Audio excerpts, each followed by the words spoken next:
die diens in die naam van die Here. Here, aan u liefde en aan u trou is daar geen einde nie. Ja, die hele gemeente moet dit sê, Here, aan u liefde en aan u trou is daar geen einde nie. Amen. Broers en susters, julle almal wat aan die Here behoort, genade, barmhartigheid en vrede vir julle. Dit kom van God ons Vader en Christus Jesus ons Here. Dit word 'n werklikheid in ons lewens deur die kragtige werk van die Heilige Gees. Ons is besig met 'n nuwe reeks vir die volgende paar Sondae, 'n nuwe manier van lief hê. En die tema vanoggend is kan liefde gemeet word, 1 Korintiërs 13, 'n baie bekende gedeelte. Hierdie gedeelte in 1 Korintiërs 13 is eintlik soort van die Nuwe Testamentiese weergawe van die 10 gebooie. Wanneer Paulus hierso skryf in 1 Korintiërs 13, dan sê hy van vers 1: Nou wys ek julle wat nog die allerbeste is. Al praat ek die tale van mense en engele, maar ek het geen liefde nie, het ek 'n stuk klinkende metaal, 'n galmende simbaal geword. Al het ek die gawe om God se boodskap te verkondig en ken ek al die geheimenisse en besit ek al die kennis en al het ek al die geloof om berge te versit, maar ek het geen liefde nie, dan is ek niks. Al deel ek al wat ek het aan ander uit, al gee ek my liggaam prys om my daarop te kan beroem, maar ek het geen liefde nie, baat dit my niks. Tot sover. All you need is love. Nou ja, ons is oud genoeg om dit te herken as een van die treffers van die Beatles, nee. All you need is love. En weet julle wat, daar is eintlik 'n stuk waarheid in hierdie woorde opgesluit, want die mensdom smag na liefde.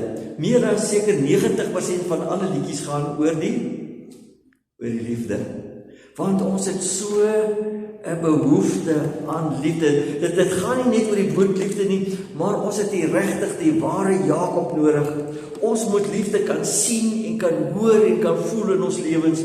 Ons wil dit ervaar. Dan volgende wil ek julle wys in die eerste plek oor die behoefte aan liefde.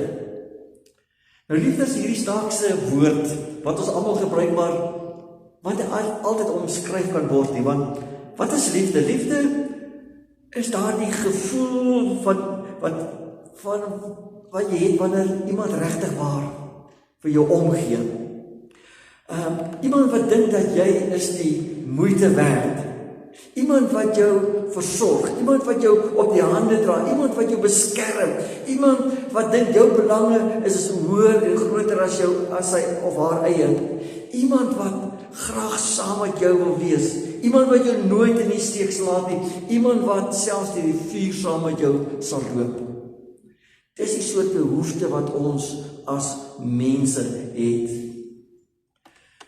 Maar dit voel vir my ook of ons in 'n tyd leef waarvan 2 Timoteus 3 praat van die eindtye, waar die liefde afneem. Mense selfsugtig is, liefdeloos en onverzoenlik is.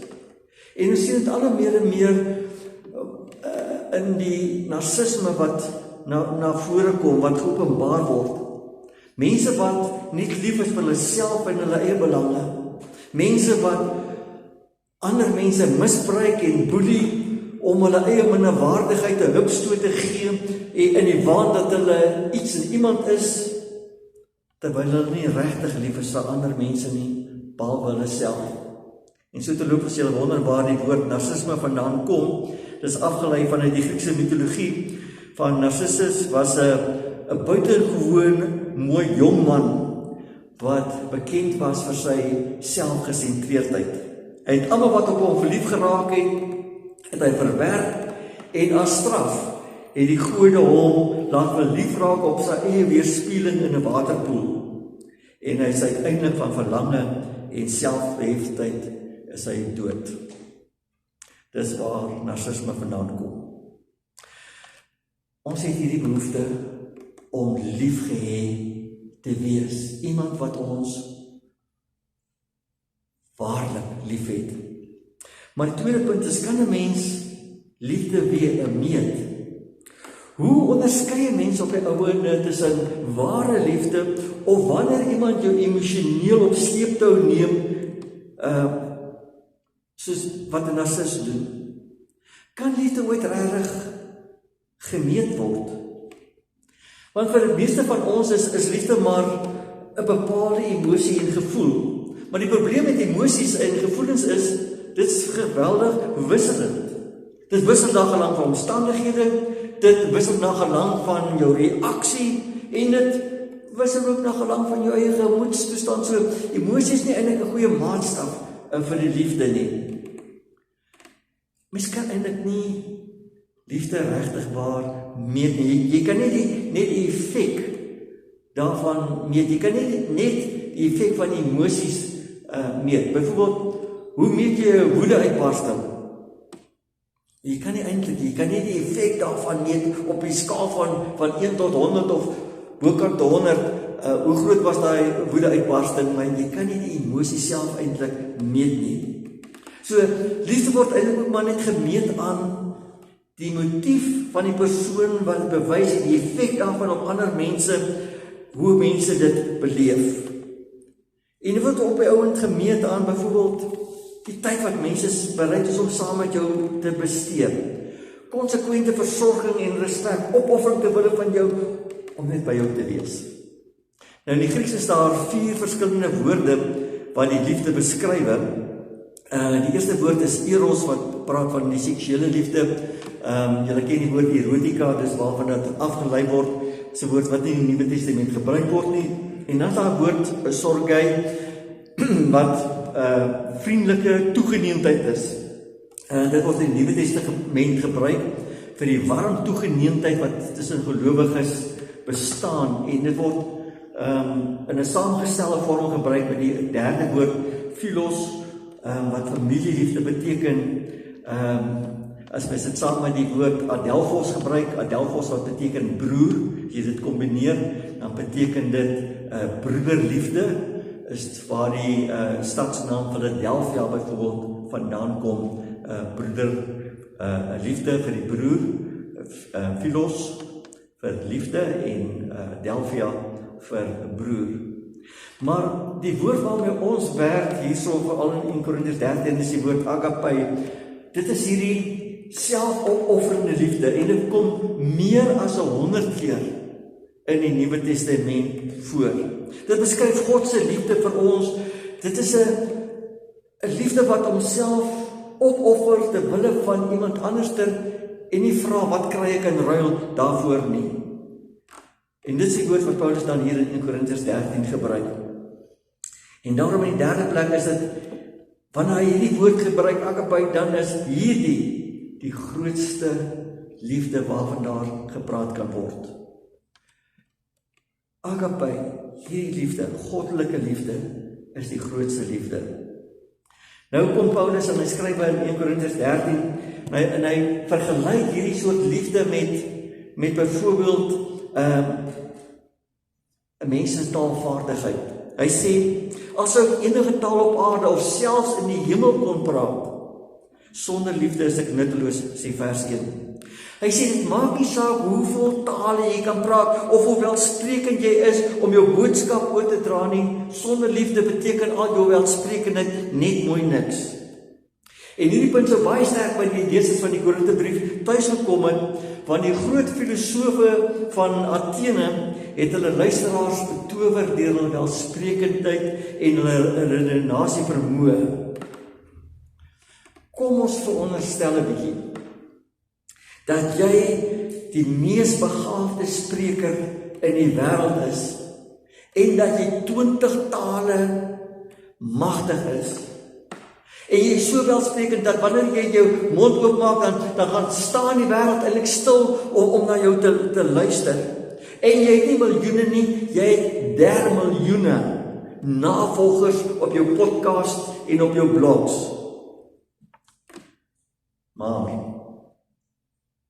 Maar, as jy nie die liefde het nie, beteken al jou welsprekendheid, en al jou renasies, en al jou navolgers, net mooi niks.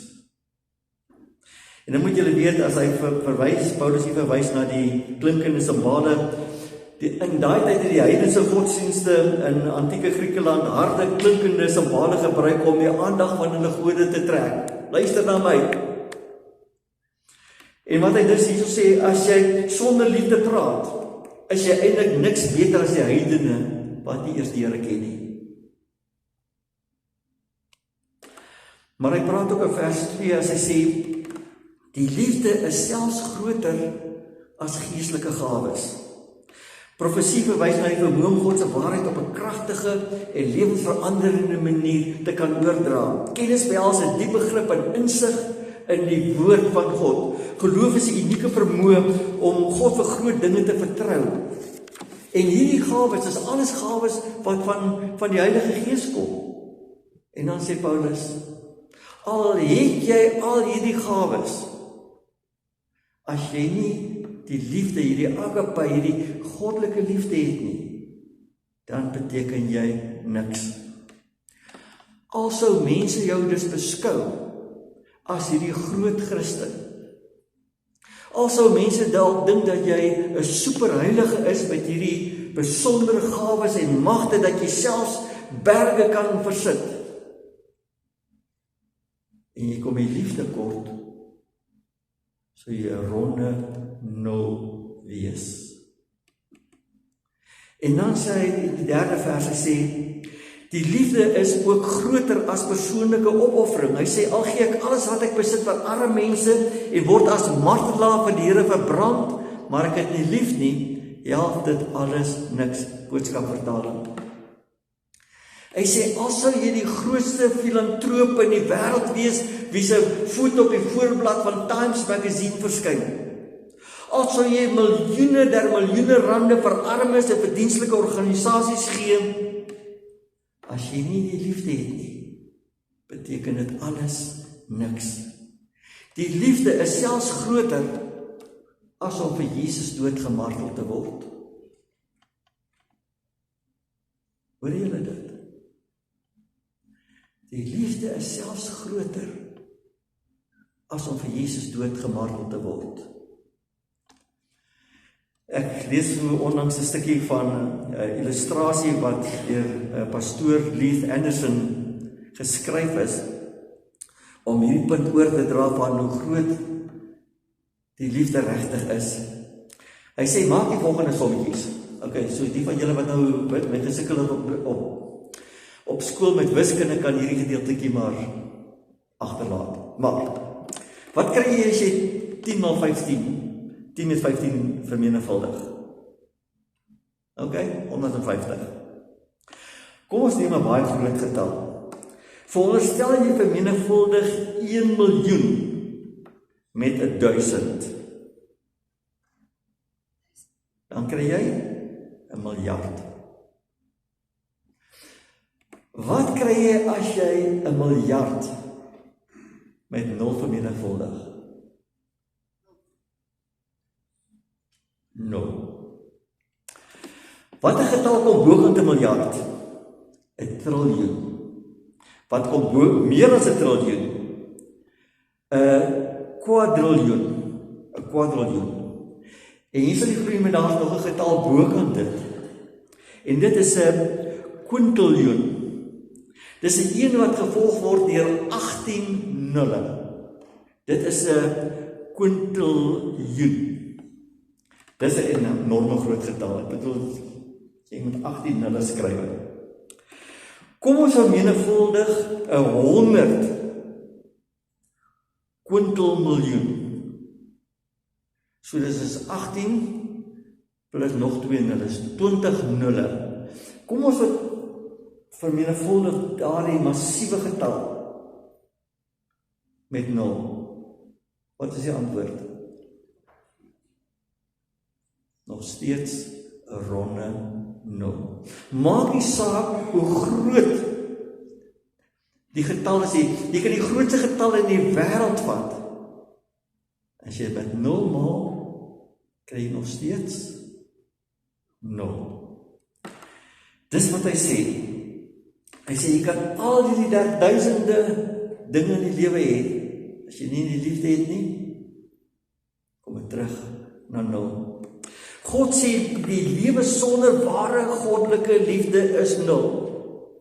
Al jou goeie, beste werke, al jou beste opvoeding, al die geestelike gawes wat jy het, al die betrokkenheid wat jy het by die kerk en by dienslike sake, al die hulp wat jy aan mense verleen, sonder hierdie goddelike liefde is dit niks werd nie.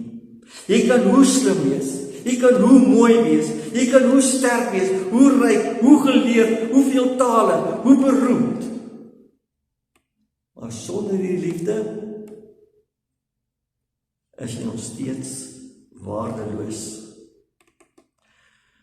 Sonder hierdie liefde in jou lewe is jou lewe eintlik 'n zero werd. Niks, sonder betekenis. Want eendag by jou begrafnis gaan mense nie vra wat was jou status, jou titel en jou welvaart en prestasies nie.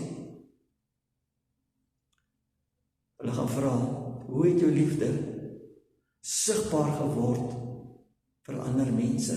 Hoe is ander mense se lewens deur jou liefde geraak? Jou man of jou vrou, jou kinders, jou vriende, jou kollegas.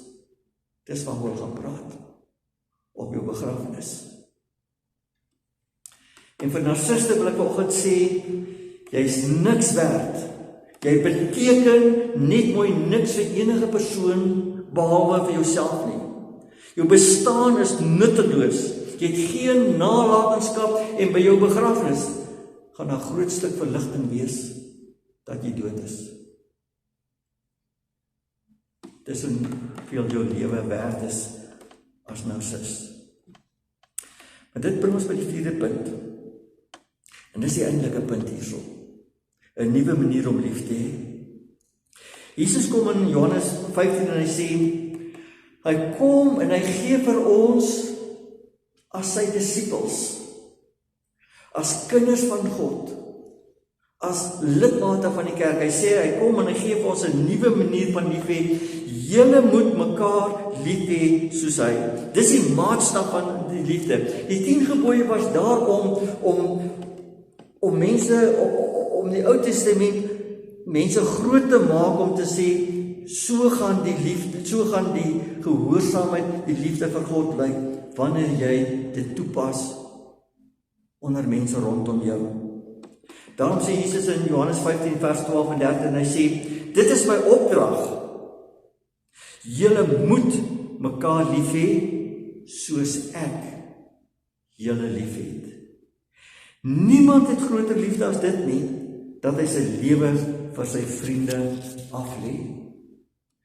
Hy sê, as jy wil weet, hoe lyk hierdie goddelike liefde, kyk na Jesus. Kyk hoe het sy liefde vir ons gelyk. Dit is die voorbeeld, dit is die maatstaf van liefde wat ons moet navolg. Niemand het groter liefde as dit nie, dat hy sy lewe vir sy vriende aflê. Wanneer Paulus hieroor praat in Romeine 5 van vers 6 tot 8, dan sê hy die volgende, hy sê, Christus het op presies die regte tydstip vir ons gesterf. Hy het sy lewe vir ons opgeoffer toe ons nog in die sonde rondgelê het. Dit is totaal ondenkbaar dat Christus bereid was om so iets vir ons te doen. Nie een van ons sal ooit ons lewe vir iemand anders prysgee nie. Ja, miskien nog vir 'n baie goeie vriend of vir die een of ander goeie mens. Maar God is heeltemal anders as ons. Hy wys juis hoe lief hy vir ons het deurdat Jesus in ons plek dood gegaan het toe ons almal nog 'n spul sondaars was. Dis God se liefde, dat hy sê, terwyl ons dit nie verdien het nie, terwyl ons eintlik in die sonde rondgerol het, het Jesus ons hoog genoeg geag om vir ons te sterf. En daarom God se liefde berus nie op emosie of gevoel nie. God se liefde berus nie daarop oor hoe goed ons as mense leef, of hoe getrou ons is, of hoe gehoorsaam ons aan God is nie. God het ons lief ten spyte van al ons sondes, ten spyte van ons ontrou, ten spyte daarvan dat ons nie altyd lief het soos God wil hê dat ons moet lief hê nie. Hy ten spyte daarvan vir ons lief. Hoekom? Want hy het homself daartoe verbind. Ons praat van God se verbondsliefde. God gaan nie terug op sy woord en beloftes as hy sê dat ek jou tot die dood toe lief het nie.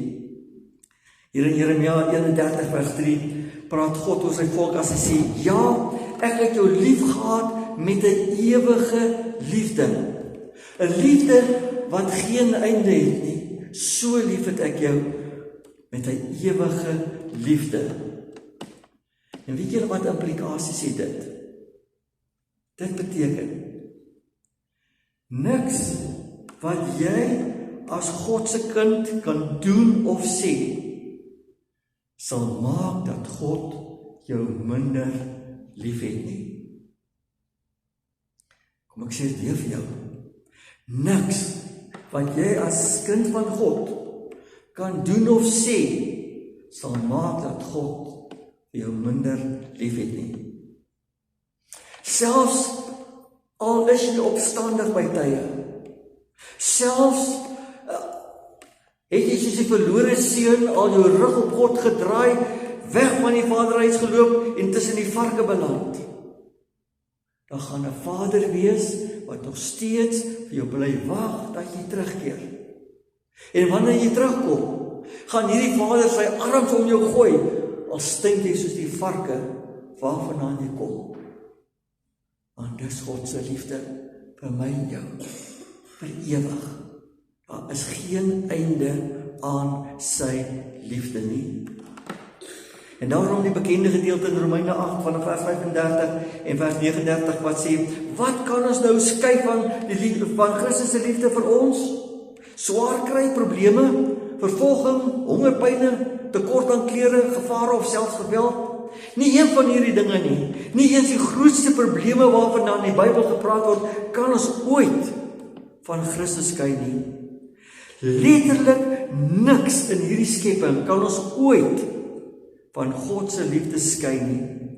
Hy het vir ons kom wys hoe lief hy vir ons het toe ons Here Jesus Christus in ons plek dood gegaan het. En dit is hoekom Johannes 3 vers 16 sekerlik die mees populêre vers in die Bybel is, die vers wat die meeste aangehaal word. So lief het God vir my en vir jou. So lief het God die wêreld gehad, ja, so lief het God vir my en jou gehad, dat hy bereid was om sy eie seun te gee om in my en jou plek te sterf, sodat ek en jy nie verlore sal gaan nie. Dis die toppunt van liefde. So lief. En 'n mens kan eers hierdie agape liefde, hierdie ware goddelike liefde verstaan, as ek God se liefde vir my verstaan. 'n Liefde ten spyte van. 'n Liefde tot die dood. 'n Liefde waarin daar geen einde ooit is nie. Daarom wil ek ten slotte vir julle 'n storieetjie vertel, ware verhaal vertel, wat ek ook raak gelees het, wat afspeel in die 17de eeu, in die tyd van Oliver Cromwell. Nou, Oliver Cromwell het, ons daar sal ons sê, 'n coup d'état uitgevoer teen die Britse koning Charles I en die bewind oorgeneem, omdat hulle gevoel het dat hy, koning Charles, nie genoeg omgee vir die mense onder hom nie, en alles net vir homself wil hou. So hy het hierdie revolusie gehad. Nou, hierdie verhaal vertel van 'n soldaat wat gevonnis was om geskiet te word vanweë sy misdade wat hy gepleeg het.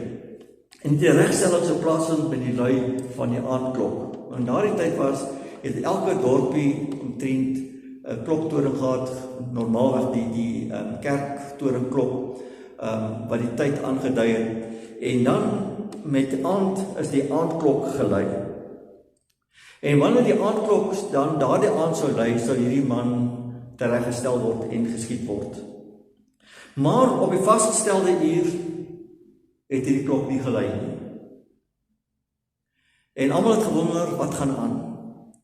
Toe is daar ondersoek ingestel, soldate is gestuur om te gaan kyk, wat gaan aan dat hierdie klok nie lui nie. En toe hulle daar by die kloktoring kom, het hulle ontdek dat hierdie man wat geskiet moes word, sy verloofde in die kloktoring opgeklim het. En sy het aan hierdie klepel van hierdie klok, en dis massive klokke, sulke bronsklokke met sulke massive klepels, het sy gaan vashou, sodat wanneer hierdie klok swaai en hy moes lui, dat daar nie geluid uitkom nie. En toe sy deur Cromwell en Peters om rekenskap te gee van haar dade, het sy gehuil toe sy vir hom haar stikkende, gebreekte en bebloede hande gewys het, soos wat hy vasgehou het, dat hierdie klok nie geluid moes maak nie. En dit het Cromwell se hart geraak, en hy het haar gesê, jou geliefde sal lewe as gevolg van jou offer. Die aandklok sal vanaand nie lui nie. Kyk na Jesus se bebloede hande aan die kruis. Kyk na sy gebreekte liggaam, sodat die aandklok, die doodsklok, nie vir jou en my sal lui nie. Want so lief het Jesus vir my en vir jou. Deur Jesus se offer aan die kruis is ons teregstelling gestuit. Die oordeelsklok sal nooit vir ons lui nie. Die bewys van God se liefde lê in die gebreekte liggaam en bloedige hande van Jesus aan die kruis. Dis agape liefde. Dis hierdie bonatuurlike goddelike liefde wat God vir ons het. Dis die maatstaf vir liefde. Dis die liefde waarmee ek en jy mekaar ook moet lief hê. Amen. Ons bid saam. Here, as ons so smag na liefde, as ons soms so eensaam en verlate voel tussen 'n groot klomp mense en voel daar's niemand wat regtig vir ons omgee nie, dan kan ons maar net kyk na die bebloede en gebreekte hande van Jesus aan die kruis, om te besef, daar's iemand wat ons tot die dood toe lief het. Daar's iemand wie se liefde geen einde vir ons het nie, ten spyte van wie en wat ons is. En Here, dit maak ons so beskaamd as U dan kom en sê dat ons mekaar so moet lief hê, soos wat U vir ons lief het. Want Here, ons weet dat ons so moeilik hierdie liefde bewys. Dat ons dikwels so selfsugtig en selfgerig is, dat ons vergeet van U liefde, wat wederliefde vra. Here, ek wil bid en vra dat die Heilige Gees ons so sal begeester, dat hierdie bonatuurlike goddelike liefde uit ons lewens sal straal, dat dit sigbaar sal word in dit wat ons sê en doen, sodat mense U liefde sal raak sien. Ons bid dit in naam van Jesus die Here. Amen. Gemeente, ontvang die seën van die Here en gaan huis toe met die vrede van God, maar mag die liefde van God jou vandag so oorrompel dat dit sigbaar word in jou lewe. Want die Here sal julle seën en julle beskerm. Die Here sal tot julle redding verskyn en julle genadig wees. Die Here sal julle gebede verhoor en aan julle sy vrede gee. Amen.